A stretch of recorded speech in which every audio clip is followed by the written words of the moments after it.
What is up, Erknoids and Space Noids? I am just a simple new type, and in this episode, we are returning to the 1 Year War as we continue our coverage of the manga Mobile Suit Gundam: The Origin. Last time, we saw Char and Garcia Romeo fail to take control of Jaburo. During their attack, Garcia was killed quite swiftly. Rest in peace, random silly manga-specific side character. Also, Lieutenant Woody gave his life to protect White Base. This time, we make it to Volume 5. We will cover the history of UC-0068 as we see the death of Zeon Daikun and watch Castle and Artesia flee from Side 3. So let's get into this.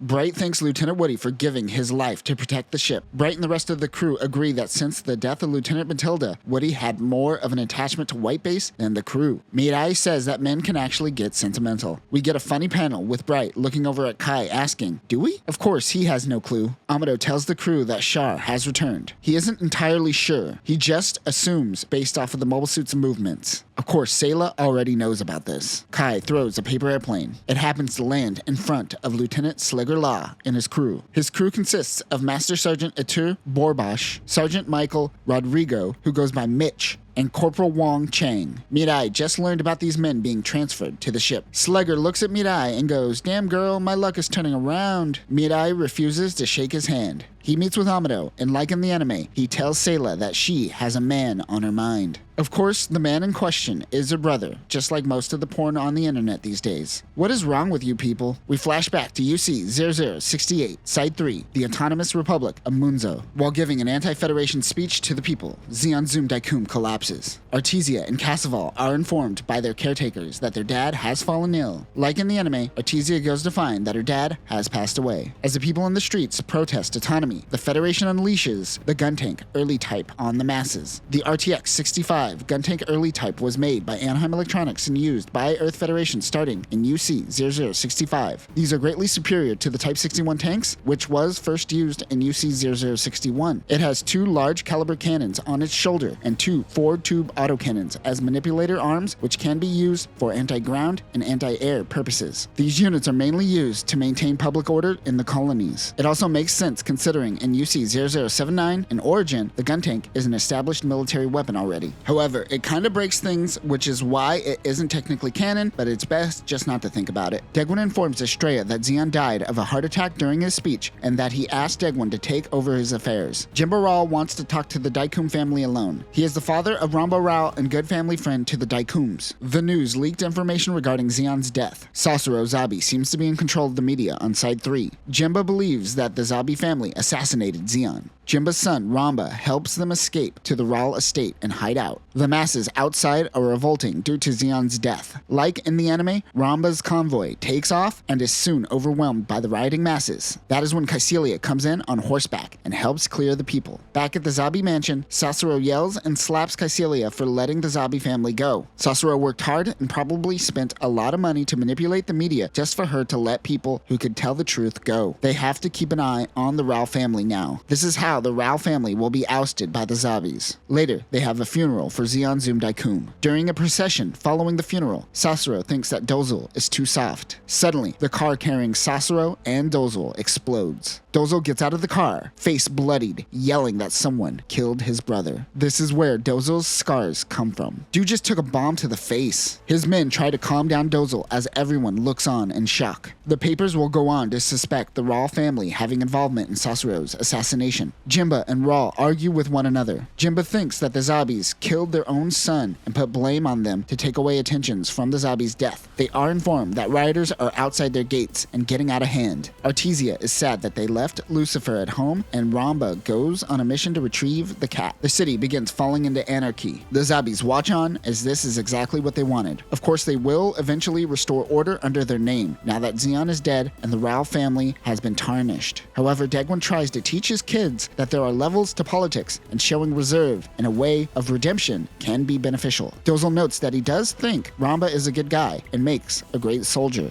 Too bad these lessons of redemption aren't something that Giran took seriously, but there are moments like this that show that Degwin tried with his kids. A stinky bum wanders into the back entrance of a cabaret club. It happens to be Ramba Rao. He meets with the club's singer, Crowley Hammond. He removes his disguise to show that he has cat scratches all over him. Rao asks Haman if she could smuggle Artesia and Casseval off of Side 3. He beats around the bush about who it could be, but she already knows. She says she can make it happen. Back at the Rao house, Kycilia comes over and gets really hands-on with a little kid. Hey guys, in the original series, Kycilia knew Shar was Casseval. Should we put a scene to show that she knew this somehow? Yeah, whatever. Just throw a scene in there that shows her getting really touchy with a kid. You're a genius, boss. Kycilia goes to tell Giran that she met Casseval and they may be in trouble in the future. Giran bluntly tells her to stay out of it and that he has a plan to handle the Daikum family. Estrella and the kids go to meet with Rosalucia Daikum. Remember that Estrella is Xion's concubine and not her legal wife. That is Rosalucia, and as his legal wife, she has full control over his estate. Estrella will be forced to live within the estate, never being able to leave the grounds. She will essentially be a prisoner within Side 3 forever. Rosalucia is bitter about not being able to bear children for Xion, and she takes out all of her frustration on Estrella. It is not said out loud, but it is clear that Casseval and Artesia are going to be taken away from her and will most likely be killed. Ramba meets with Crowley Hammond to find out that they only have one day before the children are taken and that now is the time to move. He leaves it in the hands of Hammond. Ramba also plans to get Jimba to Earth as well. His dad is hiding out waiting to fight for his life, but Ramba informs him of the plan to leave. Later that night, Estrella informs the children of the plan as well. Of course, Artesia doesn't want to leave without her mother. She gets Artesia to go to sleep for the night by telling her about all the things she could do when she is on Earth. At the break of dawn, Crowley Hammond comes rushing towards the estate in a gun tank early type. She pretends that she is a part of EFF and that she is here to arrest the children. She takes the kids as they say farewell to their mother. A Republic officer contacts EFF to find out that this is a rogue act. The pilots of the gun tank realize that they are in over their head and they try to alter the deal with Hammond, but she just knees one guy in the nuts and forces the other to pilot and listen to all of her commands. Ramba helps by getting his men to close off roads, making it harder for EFF and the zombies to catch them. Did you ever want to see a 24-year-old that looks like a 50-year-old naked? Well, you get to in this manga. Also, I believe Kycilia was born in UC0055, making her 13 in UC0068. Luckily, this isn't canon. Those boobs most certainly are canon, though. Ramba pretends that he has a flat tire, while others are closing down streets for construction, making it harder for Kycilia to get around. She is starting to realize that Ramba is up to something. Hammond's gun tank goes up against 4 enemy gun tanks. That is when Casseval gets into the turret gunner's seat. He gets his first taste of blood. They put the gun tank on autopilot and bail. Dozozabi comes in to help take out the gun tanks when his stitches on his face break. He calls Giran, who tells him to do nothing. Dozel is tired of hearing this and fires on the abandoned gun tank. The kids and Jimba make it to the cargo terminal and stow away in a cargo crate. Kycilia comes in and begins questioning Ramba and Crowley Hammond.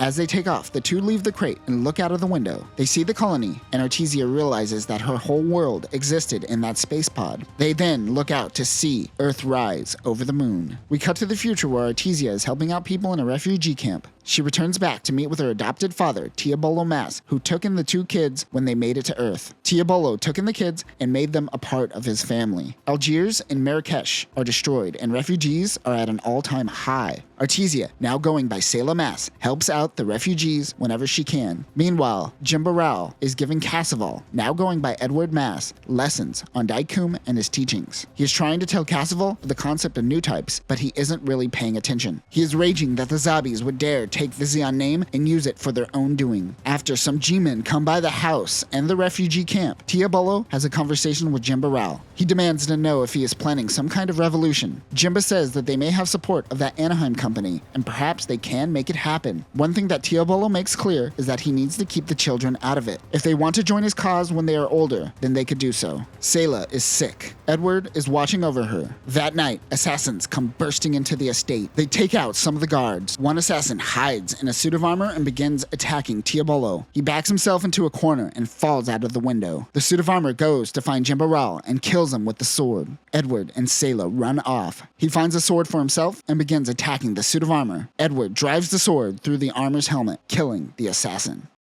And that will do it for this episode. If you haven't realized by now, all of the Gundam Origin OVA comes directly from these flashbacks. So I guess Origin is just Sayla recalling her past? There isn't really nothing too different in these chapters, and the OVA directly lifted everything from these pages. Next time, the Zabis will start using mobile workers and developing them for military purposes. We will also meet a young Amado Ray, and Sayla will learn of the death of her mother. But that will do it for now, new types. Remember to start your life of vengeance young. No one likes a vengeful old person. Peace.